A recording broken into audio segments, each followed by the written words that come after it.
Right then, before we descend into the bowels of hell itself, smash that bloody like button, will ya? Trust me, you'll want all the good karma you can scrape together for what I'm about to tell you. And hit subscribe, because after tonight you'll never look at your basement the same way again. Comments are open, but fair warning, some of these stories have a habit of listening back. Share this with someone you fancy keeping awake for the next fortnight. Or better yet, don't. Some knowledge is a curse that spreads faster than cholera in the tenements. Now then, you think your job's a nightmare? Try working 12-hour shifts when your dead coworkers show up for overtime and the rocks start whispering stock tips from 1847. It's 1847, smack dab in the middle of Queen Victoria's glorious Industrial Revolution. No sick days, no workers' compensation, and the only health insurance was a prayer and a pint of gin. I'm Jeremiah Crowthorne, deputy foreman at Grimsby's Glory Mine, basically middle management in Satan's corporate headquarters. And by the end of this tale, you'll understand why every modern workplace safety regulation exists, because some poor bastard learned the hard way in a Victorian coal pit. Back then, mining methods made medieval torture look like a spa treatment. We were essentially hitting rocks with other rocks. Except the rocks were explosive, the air was poison, and the company doctor's medical advice was, try not to die on company time. My crew? Well, there was Thomas Three Lungs Morrison, called Three Lungs because he'd already coughed up 2 of them. Brilliant with explosives, mainly because he'd lost most of his hearing in previous accidents and couldn't hear the warning signs. Then there was Seamus Lucky O'Brien. Got his nickname ironically after surviving 17 different mining disasters. The man was basically a walking advertisement for why you shouldn't tempt fate. Like a Victorian crash test dummy with a drinking problem. And my personal favorite, young Billy Pickaxe, an orphan who'd been working the mines since he was 8. Kid had seen more death than a battlefield surgeon and still managed to crack jokes. Probably because the black lung had given his brain the consistency of Yorkshire pudding. Think of them as the customer service representatives from hell. Except instead of dealing with angry Karens, they're negotiating with supernatural entities over who gets to keep their soul this week. We're deep in Yorkshire coal country, where the earth is blacker than a politician's heart and twice as poisonous. This was during the height of industrial expansion, when between 1873 and 1953 85,000 people were killed in mining accidents in Britain, and those were just the ones they could find intact enough to count. Smart Money says there were plenty more who just disappeared. Became part of the mine's permanent staff, if you catch my drift. We just opened a new seam, deeper than we'd ever gone before. The coal down there was so pure it practically glowed, which should have been our first warning sign. Nothing in a mine glows unless it's either radioactive or supernatural, and they hadn't invented radiation yet. And that glow? It wasn't reflecting our lamps. It was coming from inside the coal itself. Like the earth's soul was bleeding through the cracks. That's when we heard them. The knocking. Now, every miner knows about Tommyknockers, the helpful spirits of people who had died in previous accidents who supposedly warn you about cave-ins. Nice theory. Reality was more like having a drunk poltergeist with a sense of humor darker than the coal we were digging. Knock, knock, knock. 3 precise knocks, always in groups of 3, coming from inside the walls. Thomas swore it was just the wood support settling. Billy thought it was rats. I knew better. Rats are too smart to hang around a mine that's about to become a mass grave. But Tommyknockers are supposed to be helpful, right? These ones were different. They weren't warning us about cave-ins.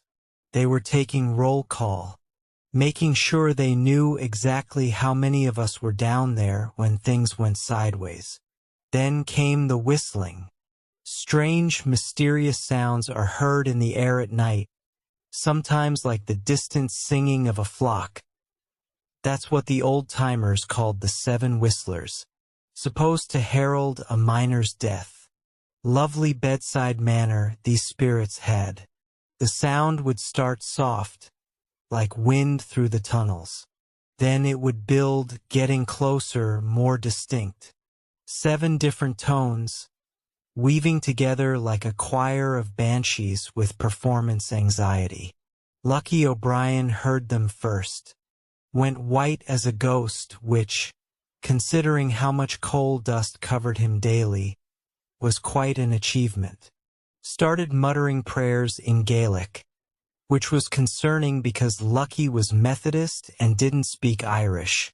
You know that feeling when your phone plays a notification sound you've never heard before, and you just know something's gone horribly wrong? That's what the 7 Whistlers sounded like. Except instead of a software glitch, it was the universe's early warning system for supernatural overtime shifts. See, what they don't tell you about mining in the Victorian era is that it wasn't just dangerous because of cave-ins and explosions. It was dangerous because we were literally digging into places humans weren't meant to go. Every shaft deeper into the earth was like sending a job application directly to Hell's Human Resources Department. And apparently they were hiring. But Tommyknockers and 7 Whistlers? They were just the welcoming committee. The real management team was still on their way up from the lower levels. What happened next explains why modern mining companies have such detailed safety protocols, and why they still can't account for certain statistical anomalies in worker disappearances. April 3, 1847. Young Billy Pickaxe didn't show up for the morning shift. Now, Billy was more reliable than Big Ben and twice as punctual. Kid hadn't missed a day of work since the orphanage kicked him out at age 6. Found his helmet sitting upright in Tunnel 7, lamp still burning. Tools arranged in a perfect circle around it like some kind of underground crop circle designed by ghosts with OCD. But here's the kicker, Billy's footprints led right up to the helmet, then just stopped. Not like he'd turned around or climbed out. They just ended mid-step like someone had hit the delete key on his existence. Ever see those videos of people getting sucked into industrial machinery? Imagine that, except the machinery is reality itself, and instead of OSHA violations, you've got violations of the basic laws of physics. We reported it to Mr. Fitzwilliam Ashcroft III, the mine owner. Picture every soulless corporate executive you've ever met, except with a top hat and the moral flexibility of a used car salesman during a plague epidemic. His solution: send down Reverend Mortimer Blessed, a priest with more holy water than common sense and a tendency to quote scripture at problems that required either engineering solutions or an exorcism. We told him, don't read any Latin inscriptions you might find carved into the rock walls. Did he listen? Course not. Found some symbols carved deep in the coal seam. Looked like someone had used a pickaxe to write a grocery list for demons, and started reading them aloud like he was announcing the church lottery winners. The moment those ancient words left his lips, every lamp in the mine flickered in unison. Then the coal started bleeding, not metaphorically. Actual blood, seeping through the black rock like the earth itself had developed a nosebleed. Reverend Blessed screamed something in Latin, blessed himself so vigorously he nearly dislocated his shoulder, and ran faster than a tax collector during a peasant uprising. After that incident, the church started requiring divine consultation for all deep mining operations. Basically, they figured out how to charge people for accidentally summoning the damned. Same business model as today's environmental impact studies, except instead of protecting endangered salamanders, they were protecting endangered souls. Progress. By mid-May, working conditions had deteriorated beyond hazardous and into existentially threatening. The mine had developed what I can only describe as attitude problems. Tools would disappear during shifts, only to reappear exactly where you'd left them, except arranged in patterns that spelled out messages in languages that wouldn't be invented for another century. And those messages? They weren't warnings. They were job offers. Employment contracts written in dead languages by management that didn't technically exist. Dropped hammers started falling upward. Not metaphorically, actual reverse gravity. Watch a pickaxe tumble gently toward the ceiling like a feather caught in an updraft. Except the updraft was coming from the center of the earth and defying Isaac Newton's entire life's work. The support beams started breathing. Wooden posts expanding and contracting like the mine's respiratory system had developed asthma. You could hear it at night, the slow, labored wheeze of a mountain with lung problems. You know how sometimes elevators make that weird groaning sound, and you're not sure if it's normal mechanical stress or the building's death rattle? The entire mine sounded like that, except the elevator was the size of Yorkshire and had been dead for 3 centuries. Then came the laughter. Deep, echoing, definitely not human. It would start as a low chuckle in the deepest tunnels and build into full-blown hysterics that made your teeth vibrate. The sound had weight to it. You could feel it pressing against your chest like invisible hands trying to squeeze the life out of you. But supernatural laughter is contagious. Not in a fun, everyone's having a good time way. More like slowly losing your grip on reality while trapped in a cosmic joke you don't understand. 3 lungs started giggling uncontrollably during his shifts. Kid couldn't stop. Would be setting charges and just break into fits of manic laughter that lasted for hours. Made him excellent with explosives, actually. Hard to be nervous about potentially blowing yourself up when you're already having a psychotic break. We tried sealing off the problematic sections. Standard procedure for dangerous areas? Board them up. Post warnings. Pretend the problem doesn't exist until it becomes someone else's responsibility. The boards burst outward the next morning. Not like an explosion, more like something on the other side had politely knocked and, receiving no answer, decided to let itself in.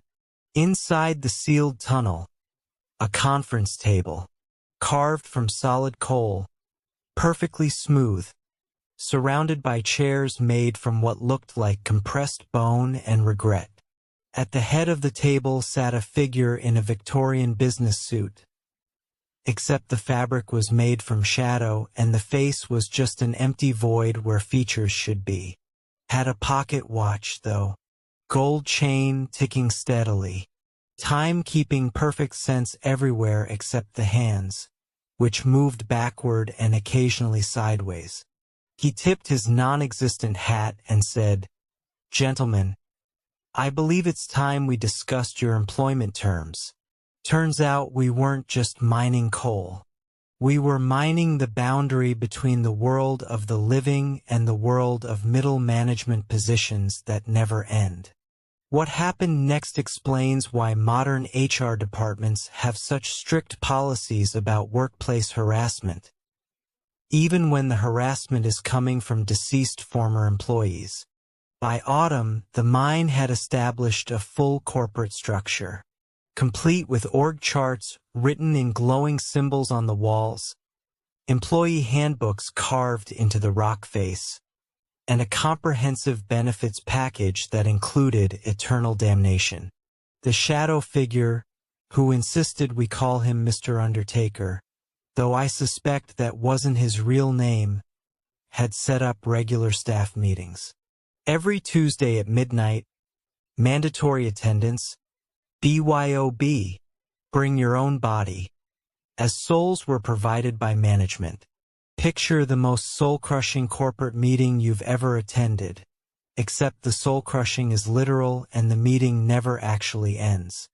Mr. Undertaker explained the updated workplace policies with the enthusiasm of someone who genuinely enjoyed bureaucratic torture. The standard shift, 12 hours for the living, eternity for the dead. Sick leave, available only after clinical death.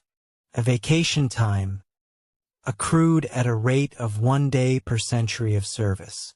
The workplace safety, accidents will happen, employment continues regardless.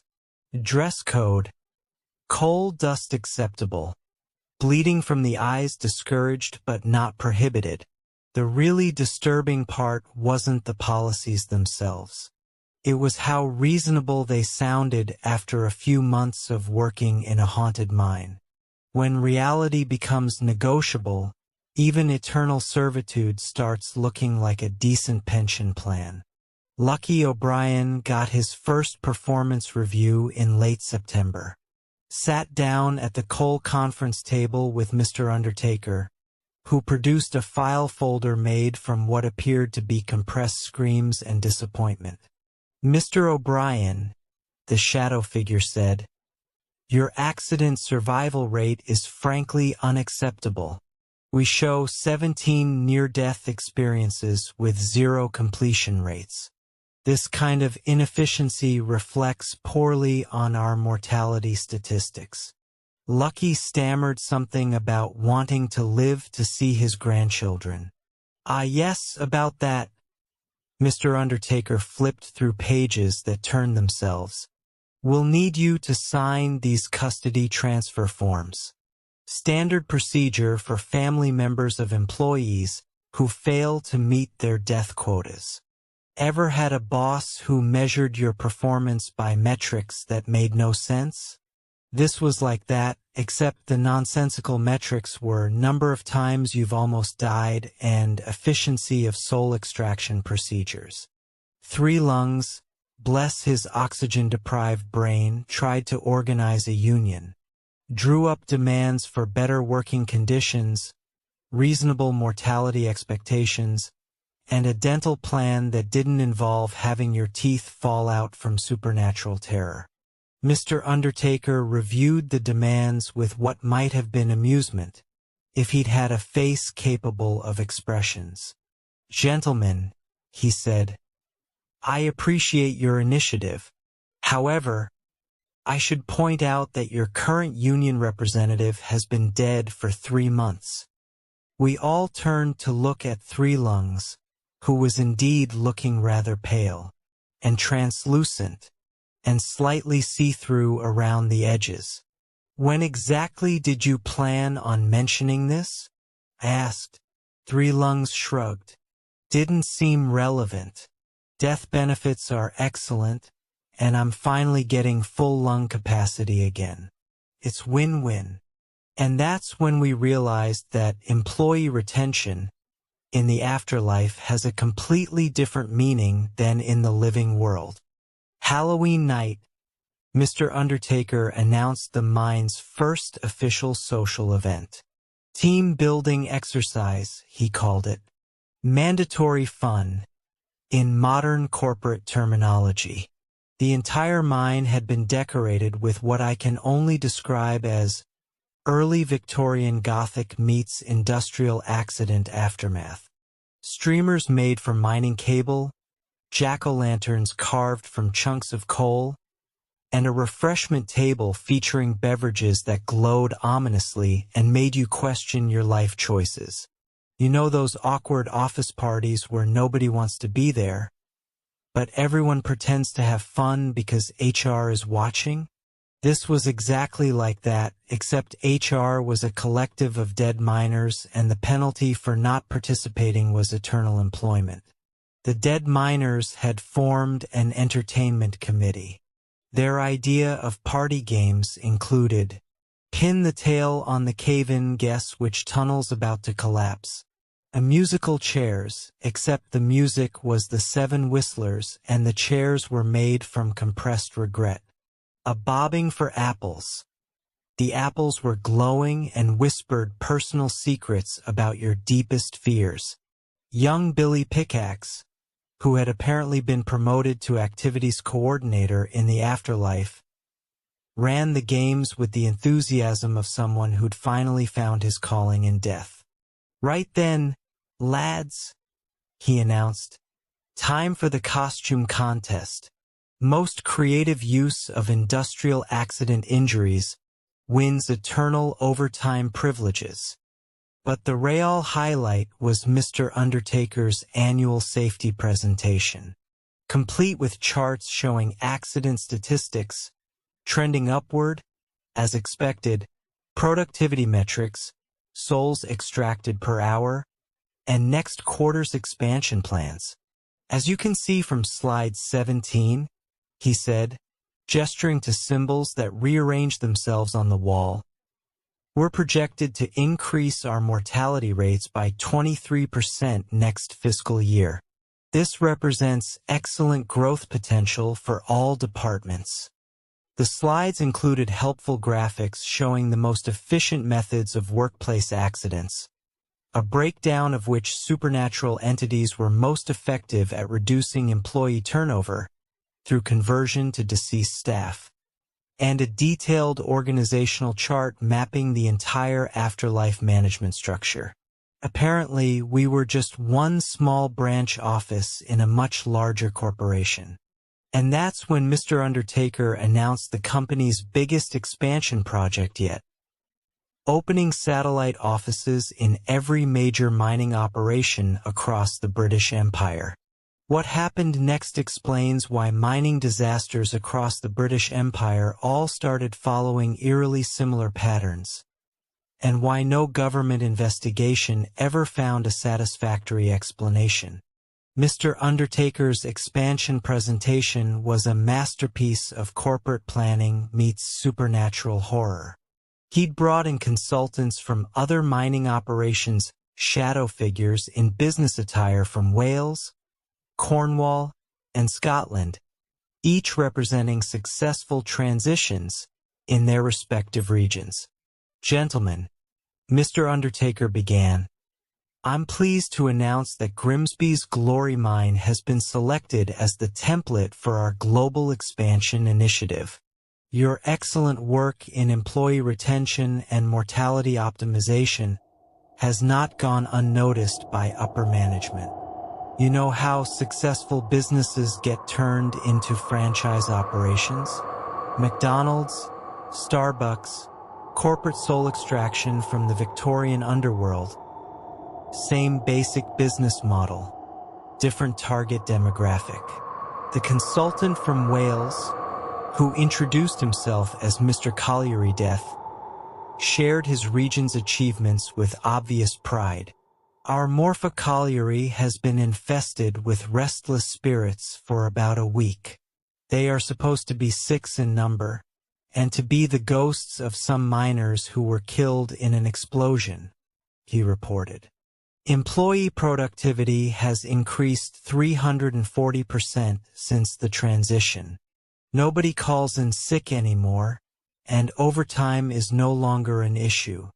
He clicked through slides showing before and after photos of his mining operation.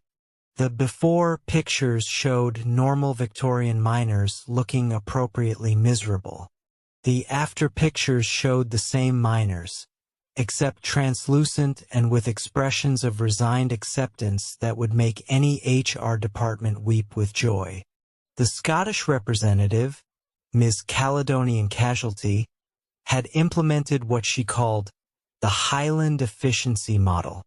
We found that incorporating traditional folklore into our management structure significantly improves employee compliance, she explained. By partnering with local supernatural entities, your mind goblins or kobolds, in Germanic folklore, characters that sometimes stole miners' unattended tools and food, we've created a comprehensive employee monitoring system that operates 24/7 without requiring additional payroll. Brilliant, really. Outsource your supernatural harassment to local contractors. Reduce overhead costs. Maintain plausible deniability when investigators come around asking uncomfortable questions about missing persons reports. But the Cornish representative, Dr. Tinmine, had the most innovative approach. We've revolutionized the employee onboarding process by implementing what we call predictive termination, he announced proudly. Rather than waiting for accidents to occur naturally, we've trained our mine spirits, believed to be the ghosts of the Jews who worked the mines in the 11th and 12th centuries, to identify employees with the highest probability of workplace accidents and fast-track them through the transition process. He was describing industrial-scale murder with the enthusiasm of someone presenting a new sales strategy. And everyone was taking notes. An old employee whispered, "Same old ways." I turned as he got my attention.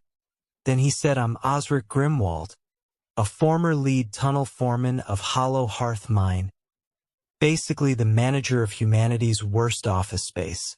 Back then, mining methods were much less efficient than those invented by the Romans. We were basically hitting rocks with bigger rocks and hoping for the best. Think of it like trying to fix your iPhone with a sledgehammer. Except if you messed up, ancient spirits would eat your soul. I am talking about 537 AD. No Instagram, no Netflix, no nothing. Just mud, plague, and whatever the local warlord didn't steal from your dinner table. My crew? Tharnulf the Barrel-Bellied, built like a brick shithouse, brain like a brick shithouse. Gavrik Bonetoes got his nickname after a cave-in turned his feet into jigsaw puzzles. And my cousin Ethelfred Nervous Ned, twitchier than a meth addict at a DEA convention. We're deep in Derbyshire, or what would become Derbyshire when England decided to become a thing. This was during the height of Anglo-Saxon paganism, before Christianity completely took over. People still believed in WYRD fate and supernatural creatures such as elves, dwarves, and giants who often brought harm to men. Smart people. They knew the earth had teeth. We just struck a vein of silver so pure it hummed. Not metaphorically. This stuff vibrated like a tuning fork made of moonlight. Dwarfs were associated with wisdom, smithing, mining, and crafting in the old stories. And now I know why. They knew to stay the hell away from the singing metal. We broke through into a chamber not marked on any Roman maps. Romans mapped everything: roads, taxes, the best spots to crucify people. But this place? Invisible. The walls were smooth as glass, air colder than a banker's handshake. Carved symbols covered every surface, squiggly lines that made your brain itch just looking at them, like trying to read terms and conditions written by demons. Ethelfred stared too long. Kid's nose exploded like a bloody faucet. Couldn't say his own name for days. Kept introducing himself as the other one. Management material, clearly. That's when SHE appeared. Pale woman, tattered bridal veil, floating 3 feet off the ground like she was defying the laws of physics for fun. We thought it was the damp playing tricks. Miners go crazy from bad air all the time. It's like corporate gaslighting, except the gas is literally poisonous. But then Tharnulf. This is a man who once fought a bear because it looked at him funny. Pissed himself. started whimpering and hugging his pickaxe like it was his security blanket. You know that feeling when your boss calls an urgent meeting and you know someone's getting fired? That primal terror? Multiply it by 1,000 and add the supernatural. That's what we felt. See, the Anglo-Saxon period was dominated by two separate religious traditions, Old Paganism and New Christianity. We were caught right in the middle, which meant we had double the supernatural bureaucracy to deal with. The old gods said, "Don't dig where the earth sings." The new God said, "All things are possible through faith." The mind said, "You're all fucked." And that pale woman, she wasn't the worst thing down there. She was the welcome committee. The next morning, nervous Ned vanished. Not quit his job and moved to the next village vanished. Melted, like someone had hit the delete key on his existence. Found his boots sitting upright in the tunnel, laces still tied, no body. They looked like they'd exploded from the inside. Gavrik swore they twitched when you weren't looking directly at them, like they were trying to walk away without feet. Ever seen those videos of people getting sucked into industrial machines? Imagine that, but the machine is reality itself, and instead of safety protocols, you've got ancient curses. We tried reporting it to Sir Aldrich of Greystone Keep, the local authority figure. Think middle management meets feudal overlord. Guy smelled like lilies and taxation, wore clothes worth more than our annual salaries, and had zero real-world experience. Sound familiar? Every corporate executive ever. Sir Aldrich's solution? Send Father Wymund the Sweaty, a priest with more holy water than common sense. We told him, "Don't read the scrolls out loud." Classic mistake. He reads them anyway.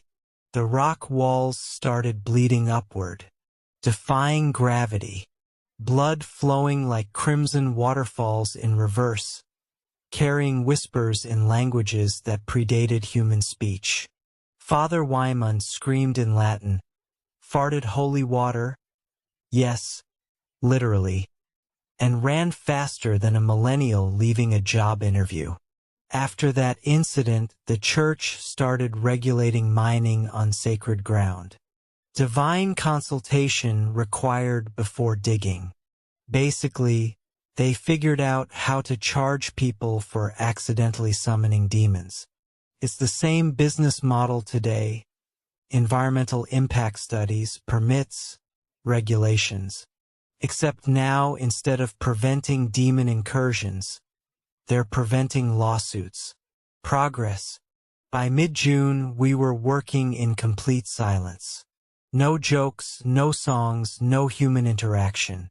Modern workplaces wish they could achieve this level of efficiency. Gavrik started chewing rocks for stress relief. Tharnulf developed a nervous tic where he'd randomly scream, "Behind you," just to break the tension. I've seen the same behavior in Amazon warehouse workers. Drop tools floated back up like helium balloons. Hammers would hover, spin slowly, then gently return to your hand. Newton's laws became Newton's suggestions. The walls started breathing, not metaphorically. We watched stone inhale and exhale like living tissue. The tunnel would expand and contract like the world's worst respiratory system. You know how GPS sometimes glitches and tells you to drive through a building? The mine was like that, except instead of bad satellite data, it was reality malfunction. Then came the laughter. Deep, echoing, definitely not human. It resonated in our bones like bass speakers made of nightmare fuel. My left leg still giggles randomly at funerals. Phantom humor syndrome, I call it. But here's the thing about supernatural laughter. It's contagious. Not in a fun way. in a slowly losing your sanity way, like being forced to watch corporate training videos on repeat. We tried collapsing the mine, set charges, lit fuses, prepared for controlled demolition. The rock held steady. Explosives just absorbed, like the mountain was eating them for breakfast. But that smooth glassy wall we'd found, it opened, on its own, like an automatic door, except instead of motion sensors, it was triggered by human stupidity. Inside, an altar, a mirror, and a figure that looked exactly like my dead brother. But older, grayer, more disappointed in my life choices. He winked, said, "Too late now, little brother. I never had a brother." And that's when we realized we weren't just mining silver. We were mining time itself. By Halloween, they had Halloween back then, just called it Samhain. Things had gone full Stephen King nightmare. This was when the boundary between the living and dead was thinnest in Anglo-Saxon belief. The mine had become a temporal anomaly. We'd go down for an hour, come back up, and 3 days had passed topside. Or vice versa. Time moved like a drunk accountant. Inconsistent and probably illegal. You know how tech companies promise to disrupt industries? We accidentally disrupted reality. Same energy, worse consequences.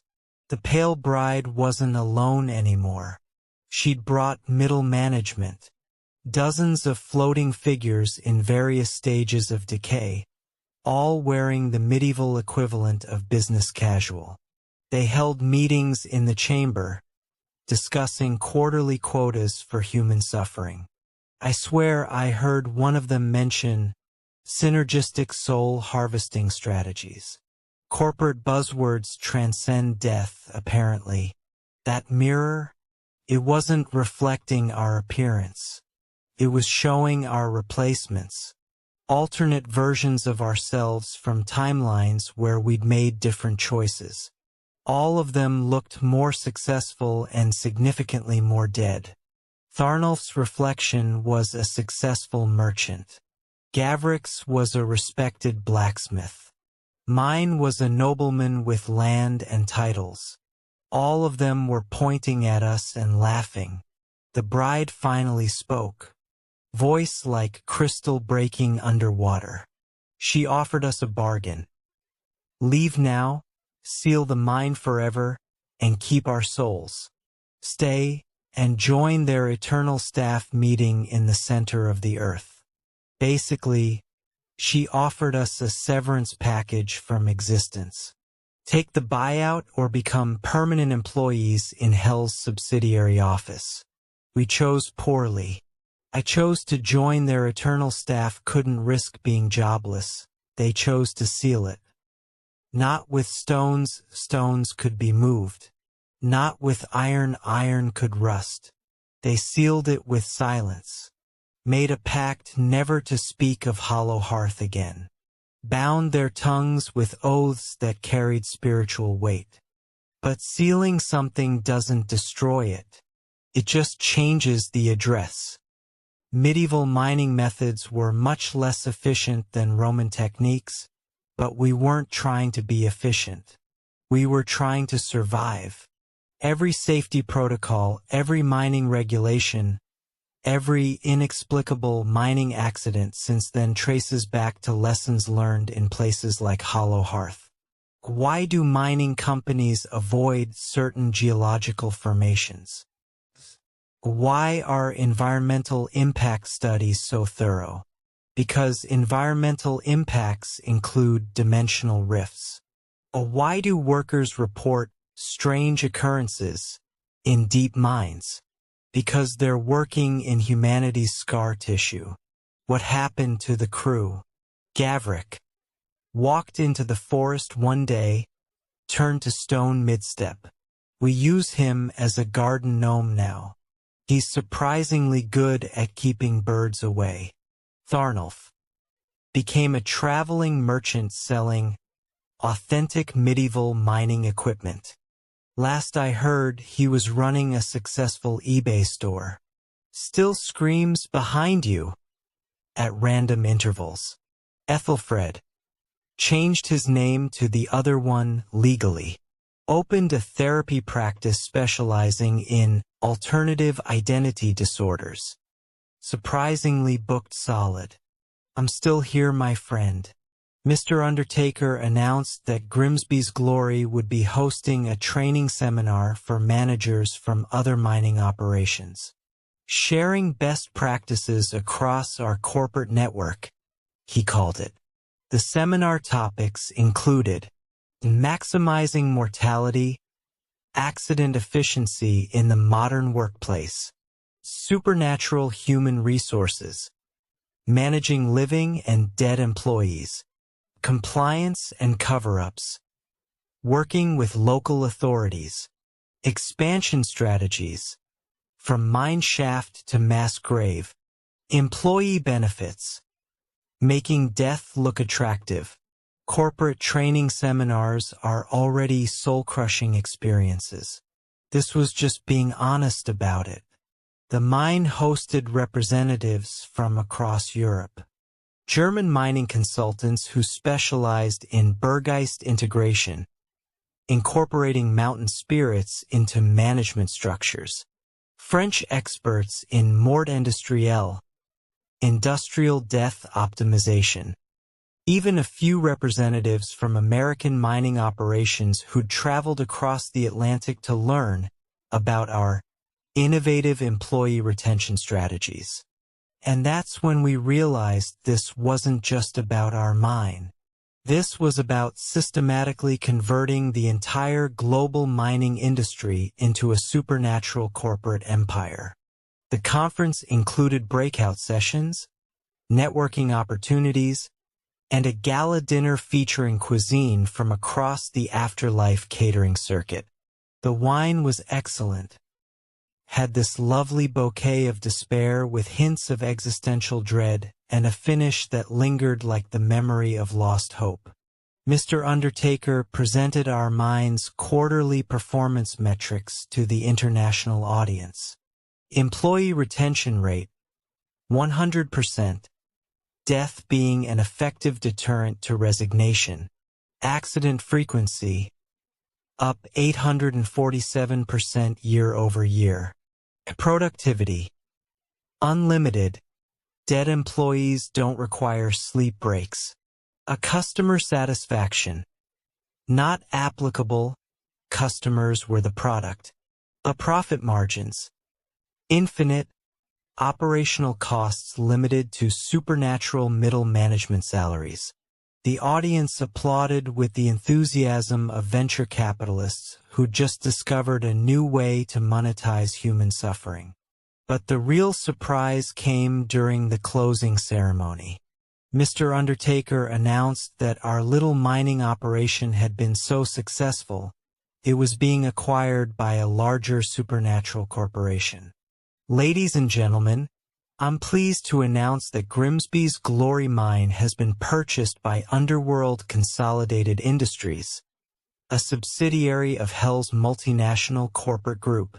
This acquisition will allow us to expand our employee services to include not just mining, but manufacturing, agriculture, and customer service positions throughout the British Empire. And that's when the ceiling opened up, revealing rows upon rows of conference rooms stretching infinitely upward, each filled with shadow figures in business attire, all applauding our successful transition to the afterlife employment sector. We weren't just employees anymore. We were the prototype for the future of work itself. What I'm about to tell you explains why the Industrial Revolution wasn't just about technology and progress. It was about systematically converting human suffering into a sustainable business model that's still operating today. The mine's transformation was complete by Christmas 1847. What had started as a simple coal mining operation had become the headquarters for the largest supernatural corporation in the Victorian world. Mr. Undertaker, who we learned was actually Regional Director Undertaker, Employee Division, Afterlife Corporate Services, gave us the full organizational breakdown. CEO. The Grim Reaper, surprisingly good with spreadsheets. CFO. Time itself, excellent at long-term financial planning. CTO. Entropy, naturally gifted at systems optimization. HR Director. Despair, expert in employee motivation through existential dread. A marketing.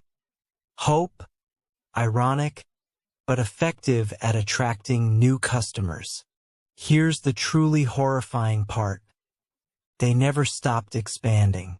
Every industrial accident since 1847, every unexplained mining disaster, every workplace that seems to consume employees faster than it should, that's just the corporate expansion plan working exactly as designed.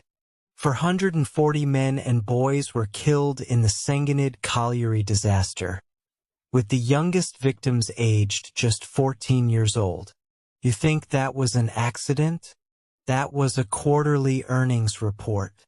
A modern mining operations, still following safety protocols designed to prevent supernatural workplace incidents. A corporate culture, the soul-crushing nature of modern employment, direct descendant of Victorian supernatural management techniques. Workplace accidents. They're not accidents when they're part of the business model. Employee satisfaction surveys. Still trying to measure job satisfaction among the living and dead. Three Lungs Morrison. Promoted to regional manager for Northern England. Excellent performance metrics, mainly because being dead eliminated most workplace distractions. Last seen running orientation seminars for newly deceased industrial workers. Lucky O'Brien. Transferred to the Irish Division, where his experience with industrial disasters made him invaluable for expanding operations during the Great Famine. Turns out starvation and mining accidents have very similar processing requirements. Young Billy Pickaxe became corporate trainer for Child Labor Division. His experience starting work at age 8 made him the perfect candidate for streamlining the transition from childhood to eternal employment. The really terrifying part? The system worked so well they applied it to every industry. A factory work, same supernatural management structure, different product line. A railway construction, those construction accidents, corporate expansion into transportation. A shipping industry. Ever wonder why so many ships disappeared without explanation? Maritime division. A banking. They were already evil, so the supernatural takeover was basically a lateral move. Mr. Undertaker presented the final annual report with the satisfaction of someone who'd exceeded all performance expectations. Gentlemen, I'm pleased to report that the Industrial Revolution Employee Conversion Project has been a complete success. We've successfully transitioned 73% of the British Empire's workforce from living employees to permanent staff members. Customer satisfaction is at an all-time low, which, given that customer dissatisfaction is our primary product, represents exceptional performance metrics. Next year's expansion targets include gasworks, textile manufacturing, and something called customer service that apparently won't be invented for another century, but shows excellent potential for employee misery optimization. You want to know the most terrifying part of this entire story? I never escaped Grimsby's glory mine. None of us did. This entire tale, I'm telling it from my office in the Afterlife corporate headquarters, where I've been working the night shift in the Victorian Horror Stories division for 176 years. Every person who watches this video, shares this story, comments below. You're generating engagement metrics for our supernatural media department. Each view extends my shift, adds to my workload, keeps me chained to this desk made from compressed nightmares and filing cabinets full of the dreams that never came true. For those brave souls still watching, this chapter reveals the true scope of the supernatural corporate takeover, and why New Year's resolutions are just another form of employee contract negotiation. New Year's Day, 1848. While the rest of Yorkshire was nursing hangovers and making resolutions they'd break by February, we were dealing with our first corporate audit from Hell's accounting department. The auditor arrived precisely at midnight, because supernatural bureaucrats are nothing if not punctual. Tall, thin figure in a perfectly pressed suit that seemed to absorb light rather than reflect it. Carried a briefcase that clicked and whispered when he walked, and had the unsettling habit of writing notes before anyone spoke. "Mr. Crowthorne," he said, consulting a ledger that flipped its own pages. "I'm Mr. Balance Sheet from Infernal Revenue Services. I'm here to review your soul extraction quotas for the fiscal year. Ever been audited by the tax authorities?" This was like that, except instead of questioning your business expenses, they were questioning whether you'd extracted enough human misery to meet quarterly projections. Mr. Balance Sheet produced a stack of forms thicker than a Yorkshire fog. "We'll need all employees, living and deceased, to complete these employee satisfaction surveys. Standard procedure for determining optimal workplace misery levels." The questions were thorough. Rate your current level of existential dread, 1 to 10 scale. How often do you question the meaning of your existence during work hours? Or on average, how many nightmares do you experience per week related to workplace activities? Would you recommend eternal employment to friends and family members? Additional comments. Use blood if ink is unavailable. 3 Lungs filled out his survey with the enthusiasm of someone who'd finally found his calling in death. Under additional comments he wrote, "Best job I've ever had. Literally. The respiratory benefits alone make up for the whole being dead situation." Mr. Balance Sheet reviewed our department's performance with the methodical precision of someone who genuinely enjoyed spreadsheets. Coal Extraction Division. Target, 50 tons per day. To actual, 47 tons per day. To performance, below expectations, -6% variance. Soul Extraction Division. A target, 12 souls per quarter. Actual, 23 souls per quarter.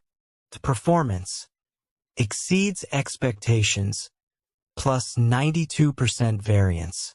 Workplace Accident Division. Target 3 major incidents annually. Actual, 17 major incidents annually. The performance outstanding, plus 467% variance. "I'm pleased to report," Mr. Balance Sheet announced, "that while your coal production is slightly below target, your soul extraction and workplace accident divisions are performing exceptionally well. This suggests excellent management prioritization." He was complimenting us on being more efficient at killing people than mining coal. And somehow that felt like a performance review worth celebrating. With our stellar performance metrics, the company was expanding our benefits package. Death insurance, full coverage for supernatural workplace incidents. Afterlife 401k, retirement planning that extends beyond mortality. A haunting leave, paid time off to terrorize former employers. Possession benefits, coverage for when you need to inhabit someone else's body for work purposes. Or eternal education, company-sponsored training in advanced haunting techniques. We're also pleased to announce, Mr. Balance Sheet continued, the addition of our new employee assistance program. Counseling services are now available for workers struggling with the transition from living to deceased employment status. The company counselor was a Victorian-era therapist named Dr. Melancholy Grimthought, who specialized in acceptance of inevitable doom therapy. Her office was decorated with motivational posters featuring slogans like, "Hang in there," illustrated with a noose, and "Every ending is a new beginning," illustrated with a gravestone. Valentine's Day brought the mine's first office romance scandal. Young Billy Pickaxe had fallen in love with one of the new hires from the Afterlife secretarial pool, a charming young woman named Miss Morticia Gravestone, who died in a textile mill fire and been transferred to our administrative department. The romance was going swimmingly until HR got involved. "I'm afraid interdepartmental relationships require proper documentation," explained Ms. Despair from Human Resources. "We'll need both parties to fill out Form 666B, Request for Supernatural Workplace Romance Authorization." The form included background checks extending back through previous lives, compatibility assessments based on cause of death, and a detailed analysis of how the relationship might impact quarterly soul extraction targets. Corporate HR policies for office relationships are already intrusive enough when you're alive. When you're dead, they apparently extend jurisdiction into your past lives and future haunting potential. Ms. Despair presented Billy with the complete Corporate Romance Guidelines Manual, 847 pages of regulations covering everything from appropriate supernatural courtship behavior to proper documentation of ectoplasmic encounters. Highlights included: all supernatural dates must be pre-approved by management. Public displays of affection limited to brief manifestations during break periods. Wedding planning restricted to certified afterlife event coordinators. Children resulting from deceased employee relationships automatically enrolled in Junior Executive Training Program. Additionally, Ms. Despair noted, any offspring from supernatural workplace romances will be considered company property and subject to immediate recruitment upon reaching employment age. Billy asked what the employment age was for ghost children. 7, she replied matter-of-factly. We find they adapt better to eternal servitude when you start them young. St. Patrick's Day brought representatives from the Irish Division, who were dealing with the unique challenges of running supernatural mining operations during the Great Famine. The advantage, explained Regional Manager O'Malley, is that people are already dying at unprecedented rates. We're basically just redirecting existing mortality into our employee pipeline. The Irish operation had developed innovative recruitment strategies, famine relief programs, offering employment to anyone desperate enough to work for food that may or may not exist. Emigration assistance, helping people relocate to the afterlife employment sector. Family package deals, group discounts for entire families transitioning to deceased employee status. A cultural integration, incorporating traditional Irish supernatural folklore into management practices. We've partnered with local banshees for our employee termination notifications, O'Malley explained proudly. much more culturally sensitive than the standard British approach of just waiting for people to notice they're dead. Mr. Undertaker called the mine's first quarterly all-hands meeting mandatory attendance for all employees, living, dead, and in transitional employment status. The meeting was held in the main conference chamber, which had been expanded to accommodate the growing workforce. The seating arrangements were segregated by mortality status. Living employees, wooden chairs, comfortable enough to prevent immediate resignation. Recently deceased, stone chairs, transition-appropriate discomfort levels. Long-term dead, no chairs. Floating was considered an employment perk. A management. Thrones made from compressed regret and abandoned dreams. Mr. Undertaker unveiled the company's 5-year strategic plan with the enthusiasm of someone who'd finally found the perfect way to monetize human misery. Year 1, 1848, complete conversion of all British mining operations. Year 2, 1849, expansion into manufacturing and textile industries. Year 3, 1850, railway and transportation sector integration. Year 4, 1851, banking and financial services acquisition. Year 5, 1852, total economic sector domination. By 1852, he announced, "We project that 67% of the British Empire's workforce will be operating under our supernatural employment management system.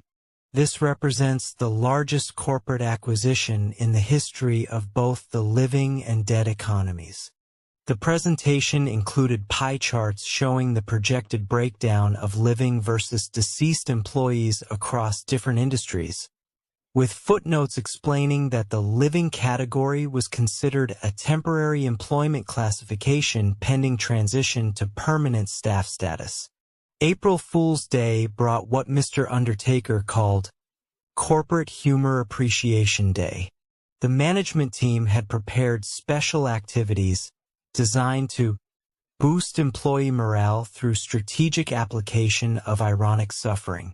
The activities included practical jokes, cave-ins scheduled for exactly when you think you're safe, surprise announcements, congratulations, you've been promoted to deceased, comedy shows, stand-up performances by comedians who died during their acts, games, hide and seek, except you're hiding from your own mortality, the prizes. The winner gets to keep their soul for an additional fiscal quarter. Billy Pickaxe won the comedy contest with a routine about the differences between living and dead employee benefits. His closing joke: "The great thing about being a deceased employee is that you never have to worry about calling in sick. The terrible thing is that you never get to call in sick either." The audience of dead miners laughed until their ethereal forms flickered. Even Mr. Undertaker seemed amused, though it was hard to tell since his expression was a void of infinite darkness.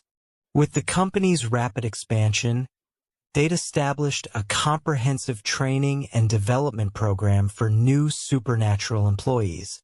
Orientation Week. Day 1. So you're dead now. A practical guide. Day 2. Workplace etiquette in the afterlife.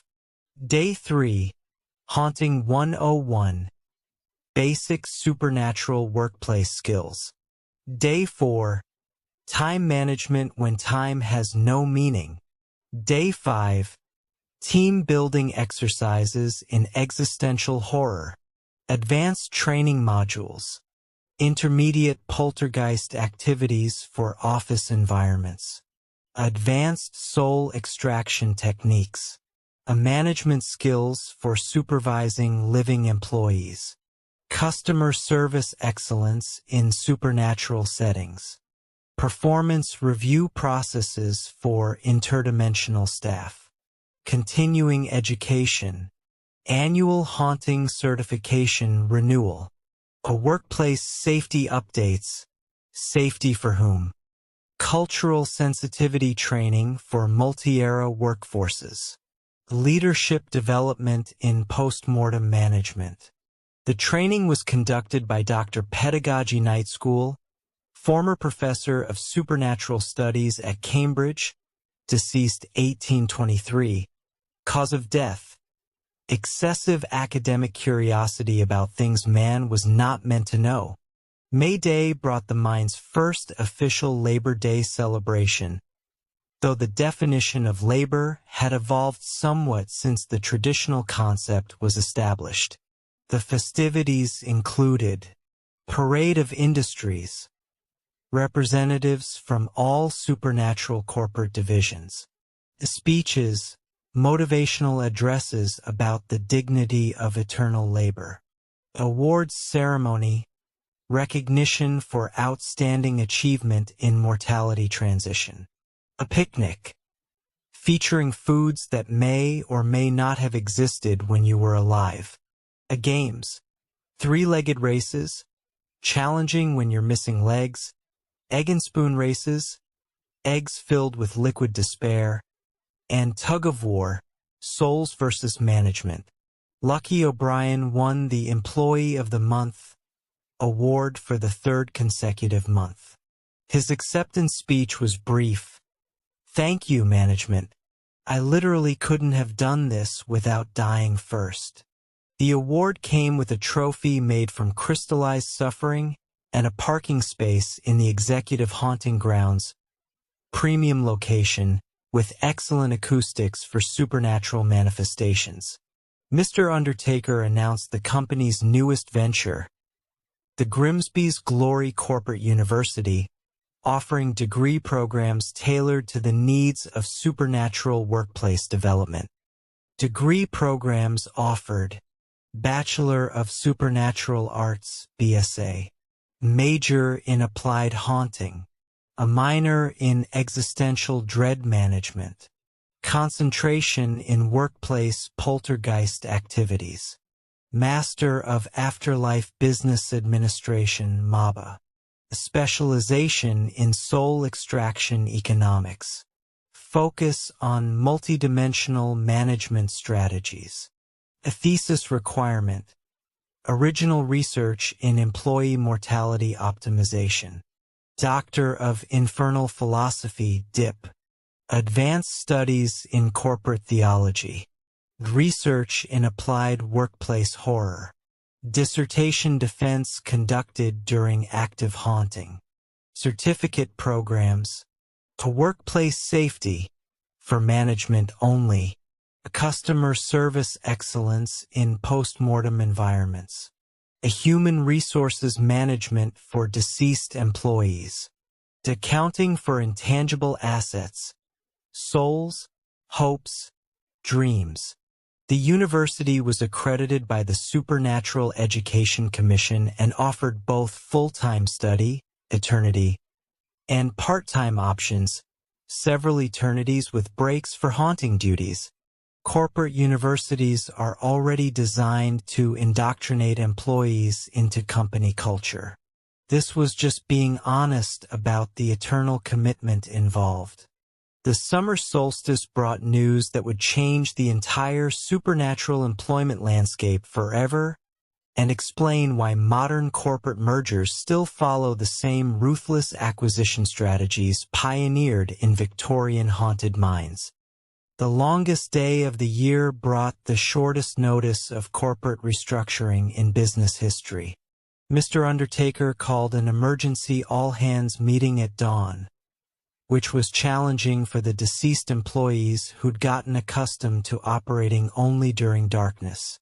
"Ladies and gentlemen," he announced, "I've received word from our parent company that Grimsby's Glory Mine has been selected for acquisition by an even larger supernatural conglomerate. The acquiring company was Pandemonium Industries Unlimited, a multinational corporation specializing in comprehensive lifestyle misery solutions, with subsidiaries in 17 countries and 4 different dimensions of existence. Picture Amazon deciding to acquire your local bookstore, except instead of selling books, you're selling souls, and instead of same-day delivery, you're offering same-day damnation. The acquisition team from Pandemonium Industries arrived with the efficiency of a corporate takeover meets supernatural infestation. Led by Executive Vice President Torment, they conducted a comprehensive review of our operations. Financial assessment, soul extraction rates and profit margins, workplace accident efficiency metrics, employee retention statistics, 100% retention postmortem, cost-benefit analysis of supernatural management overhead, operational review, production workflow optimization opportunities, technology upgrades, ancient cursed artifacts to modern cursed artifacts, a staff integration possibilities, living, dead, and undetermined status, a market expansion potential across multiple dimensions, cultural fit analysis, corporate values alignment, mutual commitment to employee misery, a management style compatibility, authoritarian supernatural bureaucracy, team dynamic assessment, everybody's already dead, so team building is simplified, long-term strategic vision, eternal expansion of suffering. Executive Vice President Torment was impressed with our metrics. Excellent work on the mortality conversion rates, she noted. Your transition from living to deceased employees has exceeded all industry benchmarks. As part of the acquisition process, Pandemonium Industries held mandatory information sessions for all current employees. The sessions were conducted by Director of Employee Relations Ms. Anxiety Overwhelm, who specialized in change management for supernatural workplace transitions. Session topics: what this merger means for your eternal employment status, a new benefits package, expanded suffering options, a career development in a multidimensional corporate environment, retaining your identity while losing your soul. The FAQ, frequently asked questions about corporate possession. The most popular question was from Three Lungs Morrison. Will our current haunting schedules be affected by the merger? Ms. Overwhelm's response was reassuring. All existing haunting commitments will be honored under the new management structure. However, you may be assigned additional responsibilities in parallel dimensions as we expand our service offerings. Independence Day brought the final completion of the acquisition. Ironic timing for a process that essentially eliminated any remaining independence the employees might have thought they possessed. The merger ceremony was held in the main conference chamber, which had been decorated with flags from various countries and dimensions where Pandemonium Industries maintained operations. The company colors were black, dark gray, and the absence of hope, which apparently is a color in supernatural corporate branding. CEO, the concept of inevitable suffering itself. President, Mr. Torment, promoted from Executive Vice President. COO, entropy, borrowed from the physics department. CFO, the mathematical concept of negative infinity. CTO, ancient evil, surprisingly good with computers.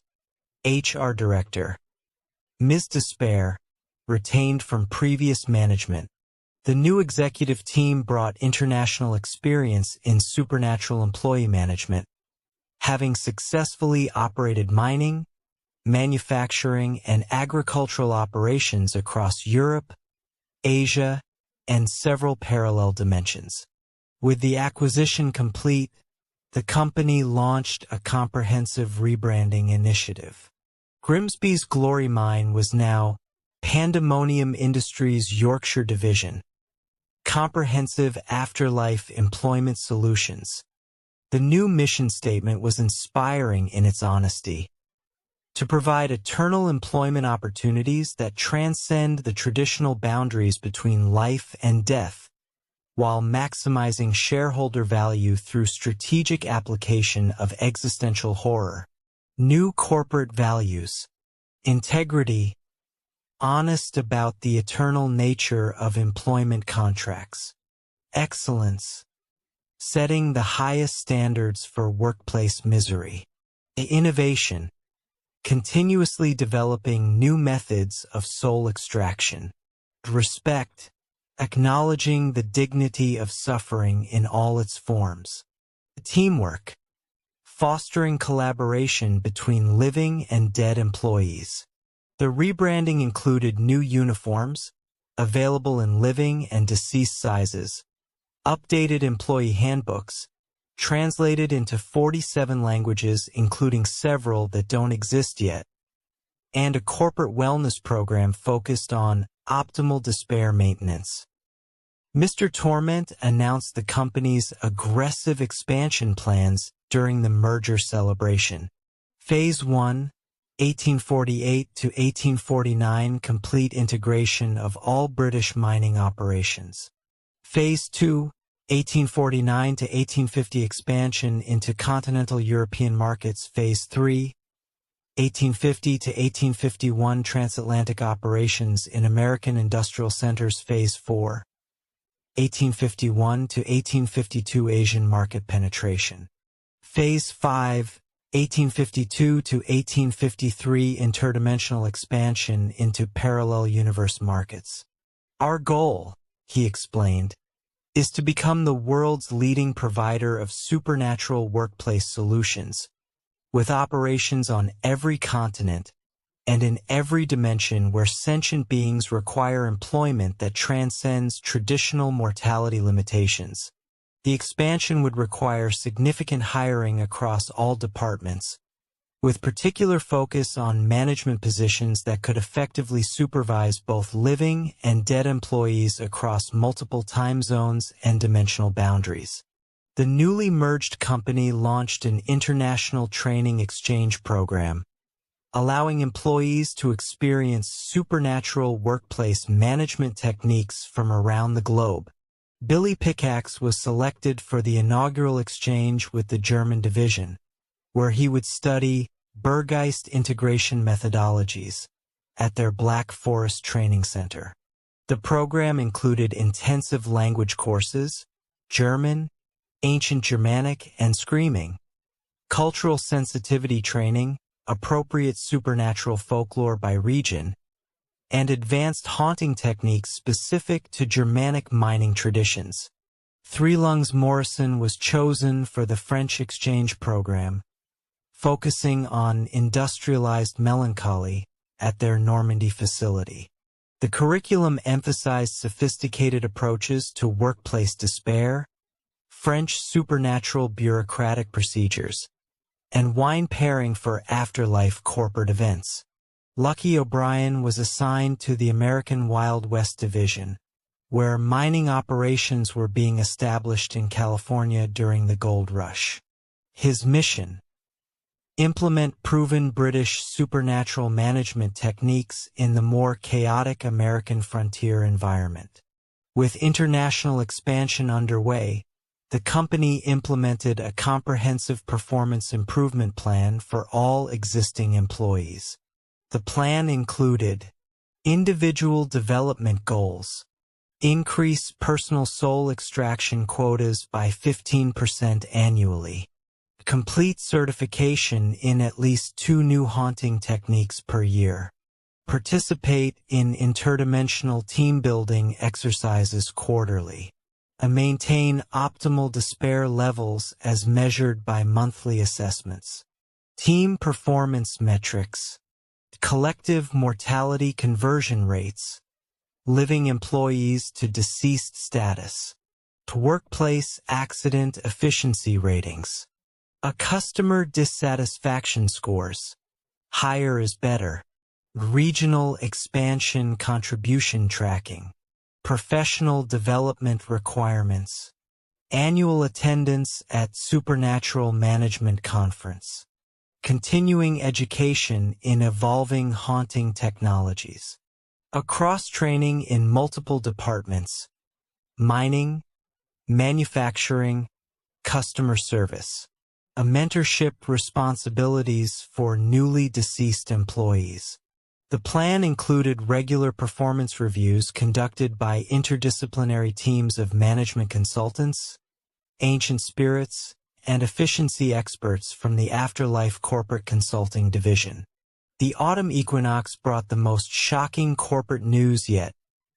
Pandemonium Industries was planning an initial public offering on the London Stock Exchange.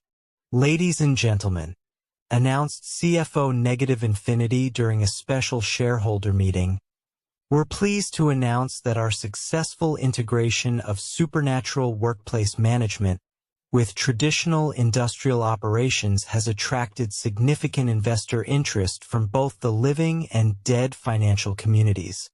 The IPO would allow public investment in the company's expansion plans, with shares available for purchase using traditional currency, pound sterling, or alternative supernatural payment methods.